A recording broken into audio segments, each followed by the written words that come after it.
Hello, everyone. Welcome back. This is 26.2 at 50, where I talk about running the Portland Marathon this coming October at the age of 50.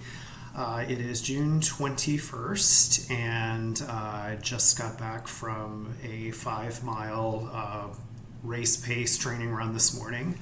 I talked a few weeks ago about dealing with kind of weather and climate as you're going through the whole process of training, and today was definitely a reminder of that. So I think if you've watched the other videos a couple weeks ago, we were having kind of a heat wave, and I had to plan race training around, not running in 90-degree weather. So today, even though it's the first day of summer, technically, I kind of had the opposite problem. So when I woke up this morning, it was about 50 degrees and pouring rain. So I got to run in that. I've mentioned that I live in the Pacific Northwest, and so we live right by the Columbia River. So my training route is basically a riverfront path, kind of up and down along the river. And the Columbia River Gorge is known as one of these windsurfing capitals of the world, so it's really windy. So this morning's run was, it was wet, it was windy, cold. I'm glad to be home.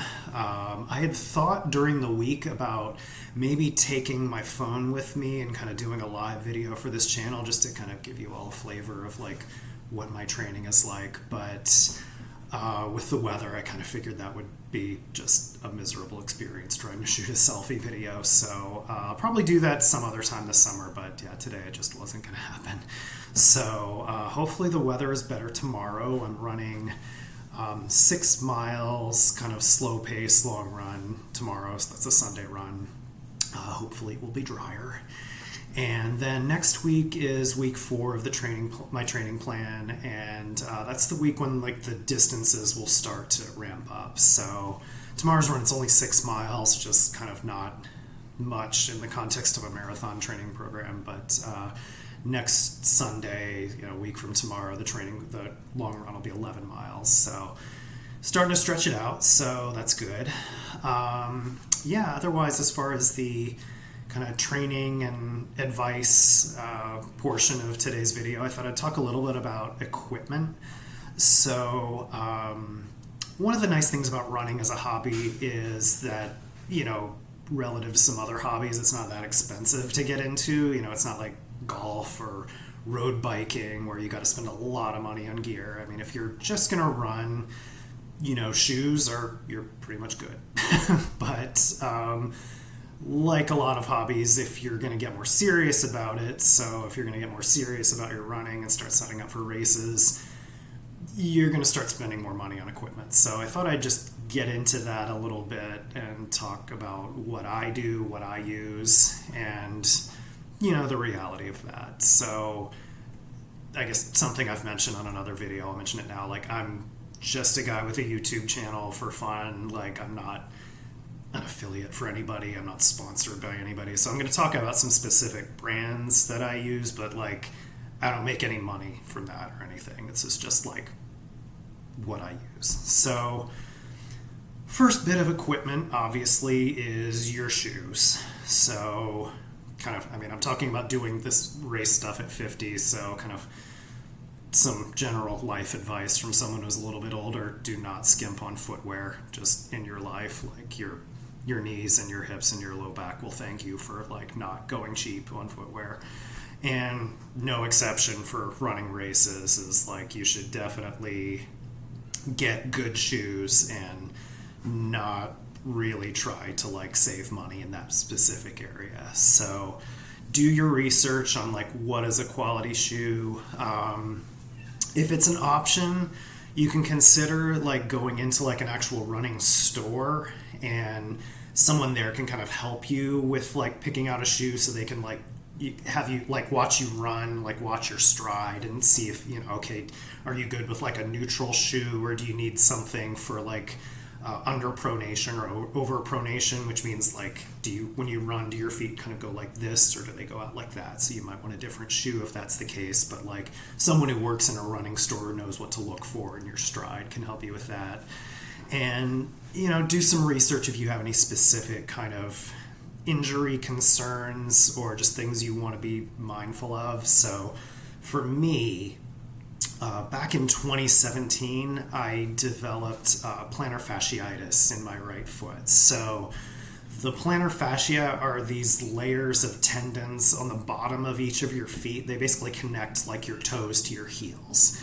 And common runner's injury is for this to just get inflamed from pounding the pavement. And it's really painful. Like anyone who's had this will tell you it really hurts, especially like when you wake up in the morning, that first step out of bed, it's like someone just like stabbing you in the heel. Like it really hurts. And there's not much you can do other than just staying off your feet and waiting for it to go away. So like when this happened to me, I didn't run for like a year and a half, and that sucked because I love to run.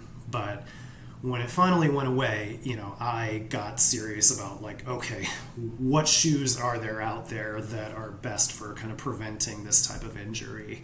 So I was looking at shoes that, specifically for that, for like good heel support, good arch support. And the shoe I kept coming up with in those, various articles I read was this guy.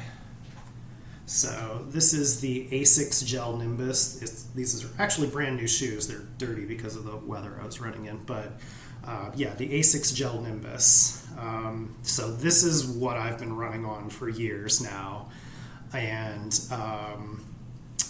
they're not cheap. I think these are about $165 a pair. So, but again, this is not an area where you want to try to save money, is your shoes. So that's one thing to think about. I mean, another thing to think about as far as your shoes, if you're going to be running a lot, is like, so this has this lovely, like, cushiony layer. Like, it looks fantastic. And again, these are really new shoes.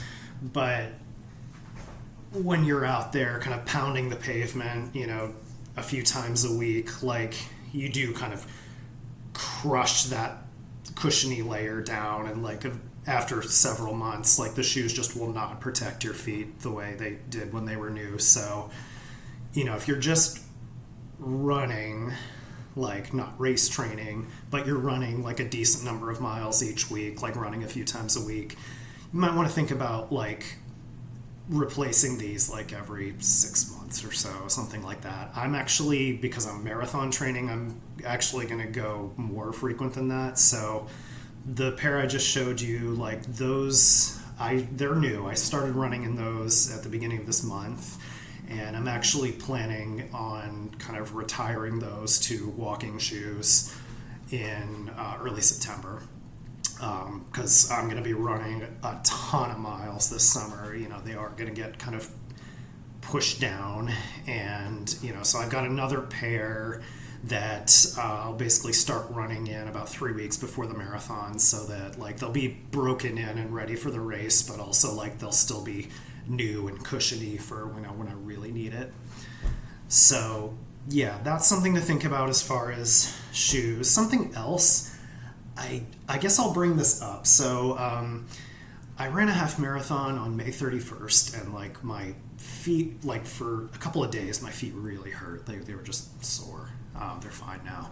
But I mentioned this to a friend of mine, and he suggested these. So these are active recovery shoes. They're from a brand called Kane, Kane. And basically they've got like, I don't know if you can really see this, they've got kind of like little knobs and stuff on the inside that sort of massage your feet as you walk around in them. So they're supposed to help with kind of recovery from that, foot soreness after a long run. So I don't really have a lot to say about them because I just got them, and I haven't really done any long runs since the half marathon. But, as we get into the summer, I'll definitely be trying that out, and I'll kind of let you guys know what I think. Otherwise, yeah, if you're getting into races, a GPS watch is a real good idea. Like if you're just running just to be in shape, like I don't think you really need like a GPS watch or a smartwatch or anything like that. But if you're getting into races and you're kind of thinking about targeting specific times, and you want to, like, you're going to want to know what your pace is, and Another way a GPS watch can be helpful is kind of like for your nutrition during a race. So just like knowing how long it's been since like you had like a gel or a gummy. It's like, okay, it's been, 40 minutes. I should probably have another one now. Like if you don't have any, like it's good to have a way to know that that's the case. So I'm guessing like an Apple Watch can probably do all this stuff. Like it has GPS. I'm not really a smartwatch kind of person. So I just got, so what I got was this. So this is a Garmin Forerunner 165. So it is not like a super high-end smartwatch, and that's fine for me. Like I don't really care about like whether I can like access my texts and my emails. I don't actually listen to music when I run, so I don't care if the watch can stream music. Like all I really need to know is like my pace and my time and my distance. So this thing like what I love about this is like this part of it. So this is the run I did this morning, and that's like my distance, my pace, my time. Like that's all I need to know. Like I think I can connect this thing to my phone through an app, but I've actually never done that before. Like I just use the watch, but it's really helpful. Like this, like I said, it's not like top of the line, even Garmin, so it wasn't even that expensive. But if you're going to do race training stuff, like I definitely recommend it. Something else to think about is like kind of your water supply during a race, and yeah, even if not during the race, if you're running like during the summer and it's hot, it's good to have like some water with you. You can just carry a bottle of water. There are things like kind of like fanny packs or like belts that have bottles in them. And I use a belt for like shorter races, especially if the weather's not too hot. But like I like to drink a lot of water during a race, so I want to be sure I have plenty. And so I ran a half marathon at the end of April, and I just had like a belt with a couple bottles of water on it. And it wasn't even that hot that day, but I drained both bottles of water by the end of the race. So for warmer weather, longer races, like I want more than that. So I use a Camelback. So basically this is just like a backpack, and it's got like this guy.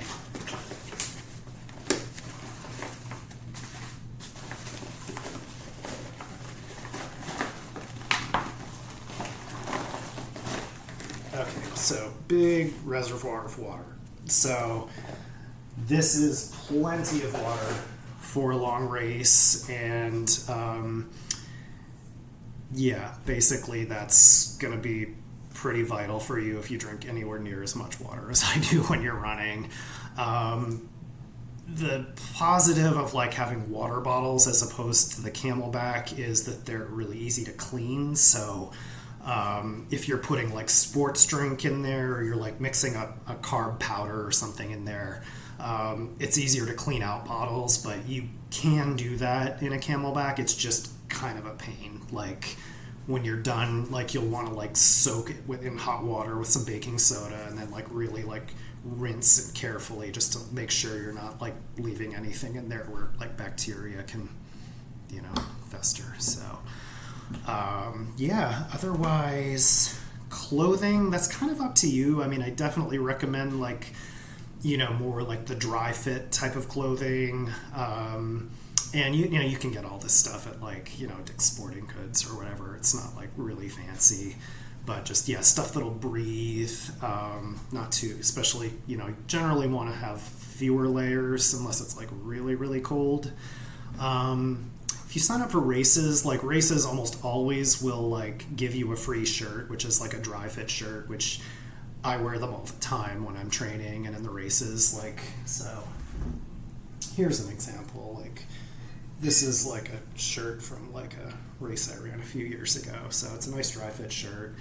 There are people who talk about, like other people who talk about race training that will say like, don't wear like the free shirt for the race, like unless you've had a chance to like put it through the laundry first. Like I've worn the free shirt for the race plenty of times and never had any issue. So I don't know, like if you have like sort of like sensitive skin, that might be a problem. Okay, like take that advice. And I know some people like get really like, you don't want to leave things to chance on your in your like your race day regimen and your race day planning. Like you want to have everything be something you've tried before. So I get that, but I guess I would just say like I've never really had a big deal with just wearing the shirt. So I hope this was helpful. Hope you all have a great day. Thanks again for watching, and I hope you subscribe. And yeah, leave me a message in the comments. Have a good one. Bye bye.